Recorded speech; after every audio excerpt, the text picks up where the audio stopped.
ഇന്ന് നമ്മൾ ഡിസ്കസ് ചെയ്യാൻ പോകുന്ന ടോപ്പിക് സെക്രട്ടറി ഓട്ടൈറ്റിസ് മീഡിയ അല്ലെങ്കിൽ ഗ്ലൂ ഇയർ എന്ന് പറയുന്ന ഒരു കണ്ടീഷനാണ്. ഇത് കോമൺ ആയിട്ട് കുട്ടികളിലാണ് കൂടുതലായിട്ട് കാണുന്നത്.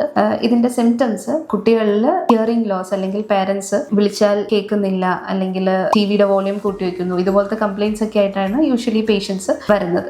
ഇത് മുതിർന്നവരിൽ കാണുന്ന ഒരു കണ്ടീഷൻ ആണെങ്കിലും കൂടുതലായിട്ടും ഇത് കുട്ടികളിലാണ് കാണുന്നത്. എഡിനോയിഡ് പോലത്തെ കണ്ടീഷൻസ് ഉള്ള കുട്ടികളിൽ ഇത് കൂടുതലായിട്ട് കാണപ്പെടുന്ന ഒരു കണ്ടീഷനാണ്. ചെവിയെ 3 ഭാഗങ്ങളായിട്ട് ഡിവൈഡ് ചെയ്യാം: external year, middle year, inner year. ഇതിൽ മിഡിൽ ഇയറിൽ അതായത് നമ്മുടെ ഇയർ ഡ്രമ്മിന്റെ പിന്നിലായിട്ട് മിഡിൽ ഇയർ സ്പേസിൽ വരുന്ന ഒരു ഫ്ലൂയിഡ് അക്യുമുലേഷൻ ആണ് നമ്മൾ മിഡിൽ ഇയർ എഫ്യൂഷൻ എന്ന് പറയുന്നത്. സാധാരണയായിട്ട് കോൾഡ് അല്ലെങ്കിൽ ജലദോഷ പനിയൊക്കെ വന്നു കഴിഞ്ഞതിന് ശേഷം ചെവി അടപ്പ് അല്ലെങ്കിൽ ചെവിയിലേക്ക് ഫ്ലൂയിഡ് കയറുന്ന ഒരു സിറ്റുവേഷനാണ് നമുക്ക് ഈ മിഡിൽ ഇയർ എഫ്യൂഷനായിട്ട് വരുന്നത്.